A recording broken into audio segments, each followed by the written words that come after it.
back to Just Her Rideshare. So, uh, based out of Charlotte, and but you have plans already for sort of going into different markets, right? Like, tell me about sort of what's going on in the Charlotte market, and then things that you can kind of discuss as far as any potential like growth in different regions, states, and that sort of thing.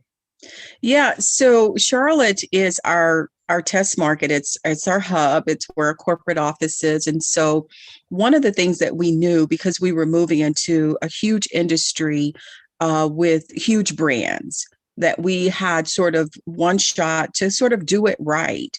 And we decided that we would do it slow and steady, that we would be driven by metrics, by data. So we didn't want to launch in too many different places at one time, even though we do have plans to launch in some of the other smaller cities in North Carolina, like the Raleigh-Durham area, Greensboro, sort of the Triad Triangle area, what we call.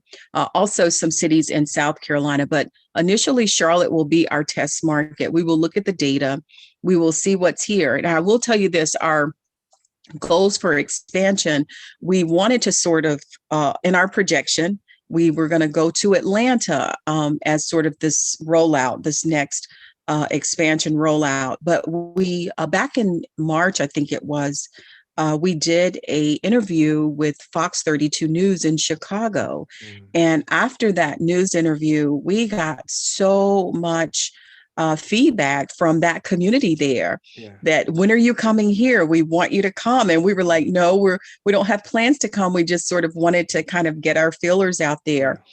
But even from city officials, like I had a conversation with the assistant deputy director of the Regional Economic Development Center, and they were like, let us know, like there are opportunities here. And so we're looking at sort of the Chicago as we also launch in maybe perhaps Atlanta simultaneously. But we do have this amazing 5-year rollout plan for different states like Tennessee and New Orleans and some other places in the country. And we'll just see, we'll follow the data. Yeah. When we initially just connected, I was so impressed with sort of your mind as far as like the strategic piece of it, right? I have a family member who's one of my best friends who happens to be in marketing, and she's the strategist, right? I'm like the idea person, and I have an idea. This is part of my vetting process, right? Talk to the wife. She may or may not give me a lot initially.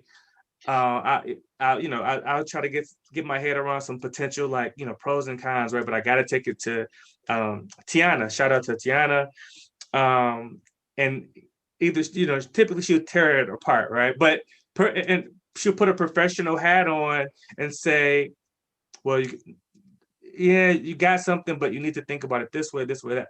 And it's like, oh man, but I've gotten much better sort of from a strategy standpoint, understanding, okay, where do I want to go? How do I work backwards from that? But that's not something natural. The natural piece of my brain is the idea piece. Yeah. The plan piece is like, we'll figure that out. But you can't operate that way. Like, where did you get that mindset? Like, have you always been very like, strategy oriented and strategic, or is it something that you've learned over the years?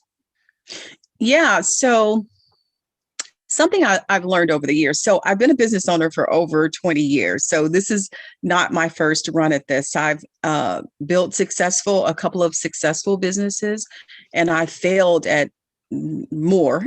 So I've had some epic fails, including my very first business that was in the clothing industry in the mid 90s. I mean, it was my first epic fail, but it was my biggest life lesson because I learned so much. I learned how to negotiate, and I learned distribution and manufacturing. I also learned accounting. I learned a lot of things because I've been operating, by definition, small businesses and never a large corporation.